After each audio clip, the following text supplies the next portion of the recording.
The speaker is Rosie Rowe, who comes from the health sector. Rosie is the Director of Primary and Preventative Health at Western District Health Service based in Hamilton, which is why she's not here today.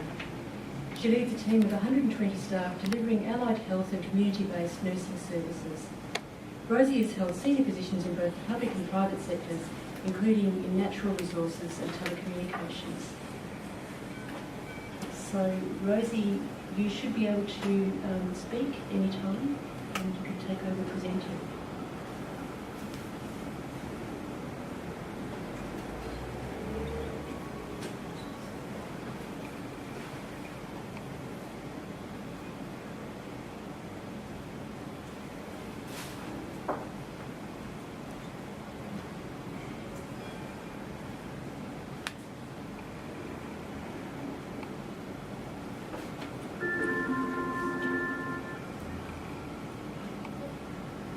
So Mary,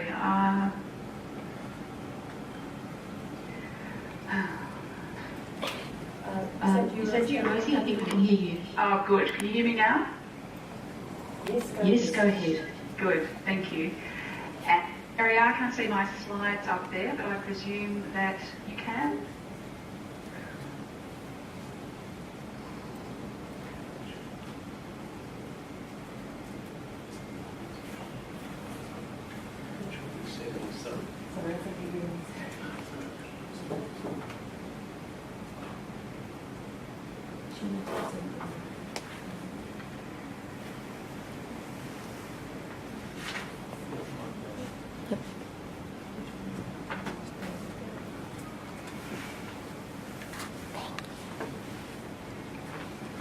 Rosie, you will need to take over as presenter.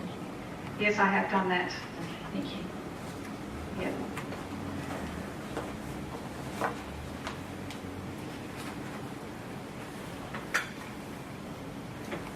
Okay, that's great. So let me know if the sound quality isn't quite good. So I've linked up with Mary and I've just been asked to briefly talk about some of the ways that we use technology in rural Victoria. So I've given you a map of where we are. So we're 3.5 hours west of Melbourne. Normally I would have a map of actually some photos of our beautiful mountains and sheep, but today I haven't. So how we've been using technology is to increase the access for our patients to medical specialists and for student staff training and increasingly in consumer education. So I was very interested in the previous speaker and got some ideas there. So why are we doing that? Because as you can imagine, living in rural Victoria, access to specialist services is at times very difficult for people to travel to Melbourne or to Ballarat or to Geelong, and for some of our patients they weren't accessing specialist services at all. So reducing travel time and waiting times for people to get service. It's also been our ability to prevent specialists from travelling to Hamilton, so we've been able to reduce their travel time too, and enhance training and education. So I'm just going to give you some examples of that. So the first example is our telehealth clinical consultations that we're doing with a pain specialist at Royal Melbourne Hospital. So I also wanted to say that we are very early adopters of technology. So our health service, really because of our need, we're in rural Victoria, we have to solve the problem of service access. So we've found actually the Melbourne end much slower to be able to react to our need, and so we've really been very early adopters. There are many other health services that are waiting for others to build this kind of functionality and learn from it. So we have a patient, you can picture here, who's in a consultation room with a GP and one of our specialist nurses. And on the screen, a computer screen on the desk, is a pain specialist at Royal Melbourne Hospital. So what would have used to have happened is that this patient would have seen their GP, would have been referred to that specialist in Melbourne or Ballarat, and would have potentially waited up to 18 months to see that pain specialist, and of course had an impact on their family life, their work life in terms of travel. Because of the type of cohort of our patients, which tend to be older, and potentially find it difficult to find transport, many of them weren't accessing pain specialists at all. So for some of these people, this is a complete change to their life, that they've been able to manage their pain other than the kinds of medication and other treatment locally that they've had to undertake. So we've just, within sort of annually, what we've calculated is that we'd be reducing travel of patients by 24,000 kilometres. Clearly, the cost figure on that and the mental health of that access to service is immeasurable. So the other benefit of this has been that the specialist, we didn't intend this to happen, but the specialist has said that because he can tap into a consult via Skype, he can have the specialist nurse there, and if he wants to have the GP, he can, and it's a much more straightforward consult, and ideally the specialist can use that nurse for a lot of follow-up questions. If that patient had travelled to the specialist in Melbourne, there's only one person who's heard that information, which has been the patient, and as we know, there's a lot of information that the patient might not necessarily understand or might not know to follow up with a specialist nurse. So we've had, what's been exciting for us is the model of care has actually improved. We've used Skype really because it has been the simplest thing to use, and we've actually found its connectivity the most stable. We'll move on from that, as I mentioned, because we are early adopters. We've really just had to use whatever platform has been available. So our clinicians have really proven that Skype's good. But interestingly, I chatted to one of our speech therapists who's been using this technology, and she's moving on to Link. So increasingly they will try other platforms. What we're also doing is not just patching in patients to Melbourne, but also patching in patients that might live an hour from Hamilton and can't get to GPs or our specialist nurses in Hamilton.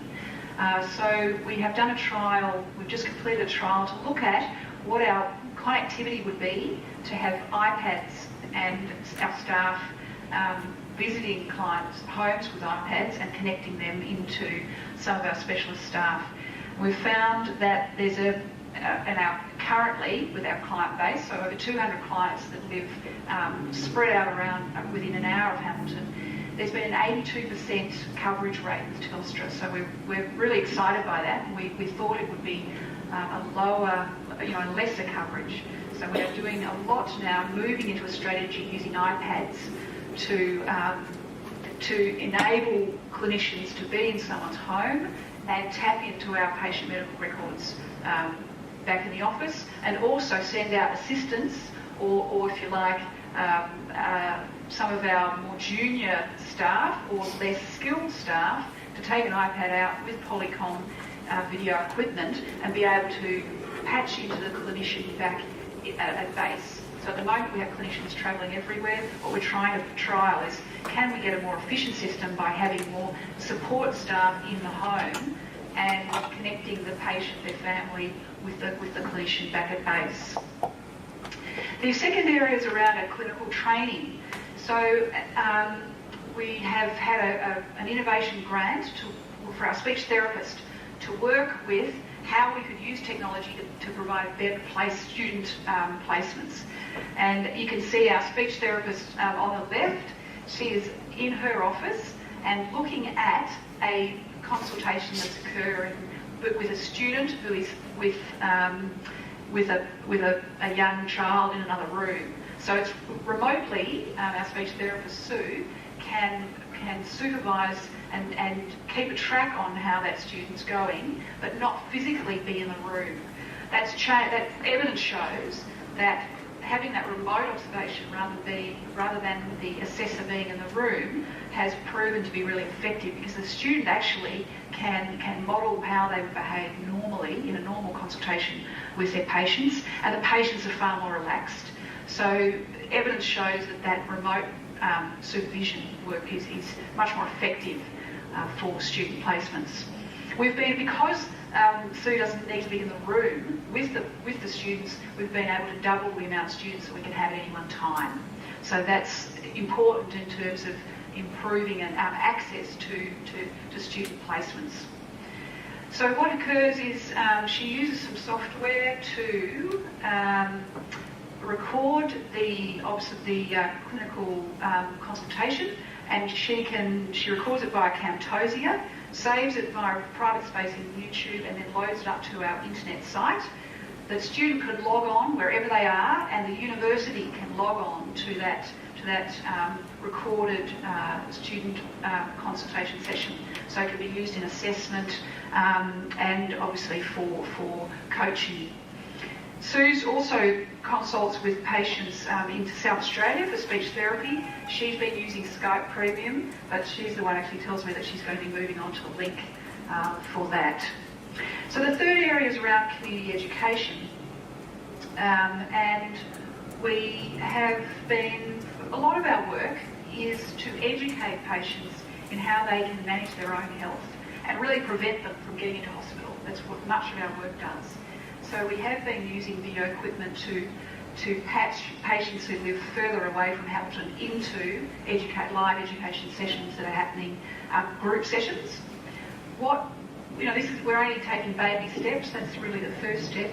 What we need to do is really move into increasingly our connection with improving health literacy and giving patients resources and the community resources in their own home, whether that be via apps or via websites around preventative health, and specifically customised to them. What is the information they need, and how do we provide that so that it's less one-on-one consults and actually less kind of group sessions, but more sophisticated ways of giving people valid and appropriate information in their home. So that's, we're starting to really explore that. So yes, privacy, as you can imagine, is a huge issue for us. So we have very tight security around transmitting patient data.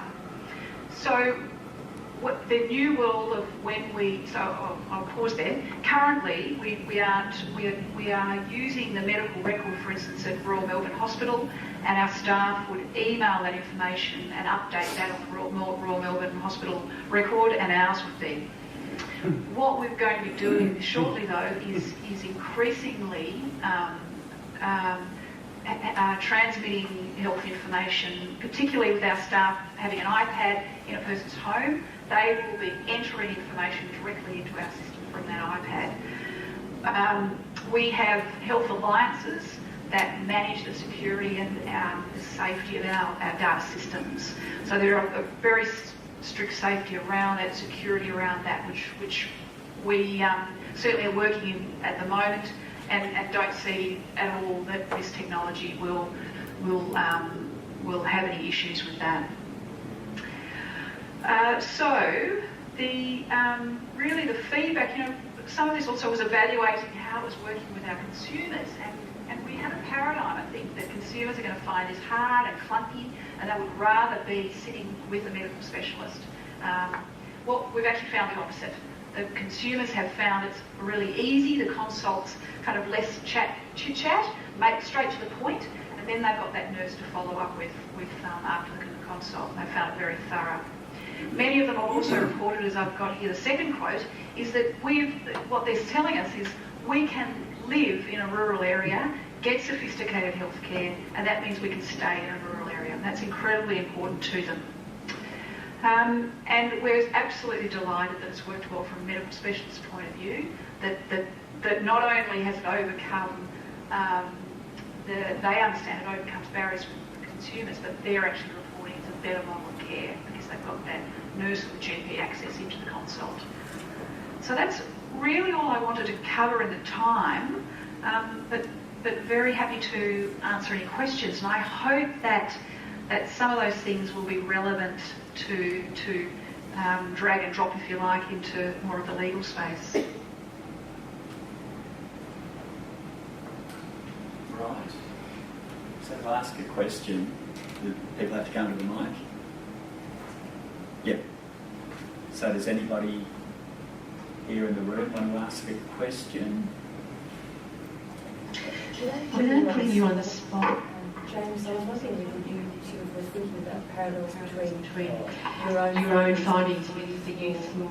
Oh, absolutely. Yeah. Should I? Yeah, if you're... James James is coming to the mic. Get some physical activity, James, on the way. He's sprinting. Good. Rosie, thank you very much for that. That's incredibly exciting to me. Just a bit of background.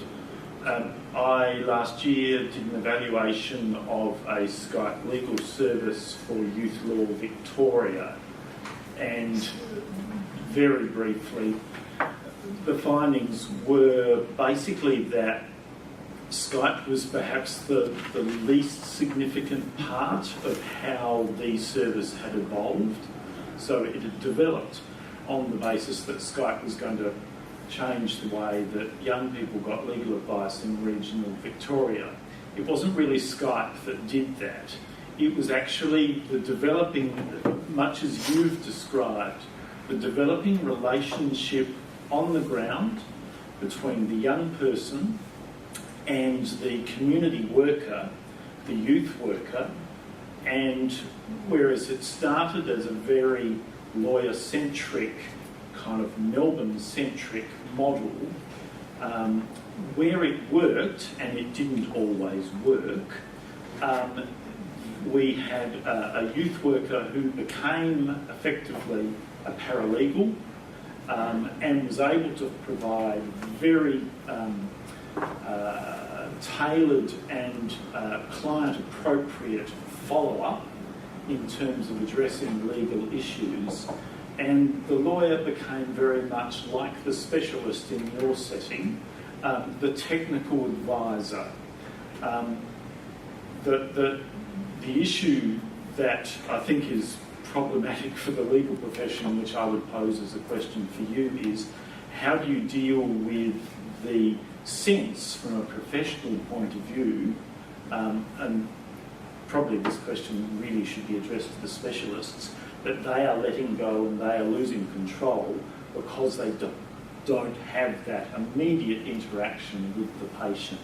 Because I think that's the greatest barrier for the legal profession. I think it was referred to in some respects in earlier presentations, that there has to be some form of letting go of control of the interaction for it to work effectively. Good question. Thanks, James. You know, I think that letting go challenge is really the future of healthcare. It's not just about in this example of telehealth. It's a whole wave of change, which our policies and our national standards of healthcare now require us to build much more of a partnership with the consumer. So consumers are increasingly, their expectations of having a say, of getting the information they need, of having choice and asking questions is increasingly developing, so that I think medical specialists and other clinicians in the health field are feeling that culture shift. So there are, the main thing that's untapped this work in telehealth is that now under Medicare, since last year, the consult is able to be claimed by the specialist. So that's been the biggest enabler for getting telehealth underway. Obviously, as we're early adopters, but as you're indicating, so are the medical specialists that we're working with. So for the Royal Melbourne specialists, that it probably took us about 12 months to set this up with Royal Melbourne because of the all sorts of more bureaucratic concerns from their perspective that they had to sort through. So yes, there'll be early adopters of medical specialists that see the value. They're much more likely to be in a situation where they're keen on more team care arrangements, team care with their specialist nurses. It's all about the relationships and the trust. So we have a very high, our reputation in the health system is very high. We've got very skilled clinicians, and the connection between our specialist nurse, we've actually had some background, so she knows that specialist very well and has worked with him in the past. So that's another obviously key enabler for us, that he absolutely had the trust in her that she would follow up well. Your example is also very parallel, that as you can imagine, that our nurse that already has very high skills in pain management, she increasingly will get more and more skilled and more and more knowledge. In actual fact, the GPs seek her information out more and more because they realise and recognise that she has more specialist information because she's worked so closely with this pain guy in rural Melbourne. So the trust and the relationships have to form first. We've been doing this in neurology and oncology, and in both those areas the same factor is that the specialists absolutely trust our on-site clinicians, and that relationship has to build. Your other example, which I thought, which was very parallel too, is building up those youth who would be paralegal. That's also the big future of workforce reform in health, that we have to use our support staff, whether that be our enrolled nurses rather than our more specialist nurses, and our allied health assistants. We have to use them more and more where we can. And so them being involved in the consultation, whether it be in the home and linking themselves, the patient and the allied health clinician in the office, or a nurse and a doctor, will only improve and increase the information skill base that those support staff have, knowing of course that we have strict scope of practice in health, which you will have in the law as well. That they obviously work within their scope. I'm just looking at some of the other... I'm afraid we're going to have to wrap it up there. We're really nearly out of time, and we need to have a bit of time for our discussion. I'm sorry. Perhaps you could respond to the text question via text. Yes, I will. That's great. Thank you. It's great technology. Thanks, Mary. Okay, no problem. Thank you.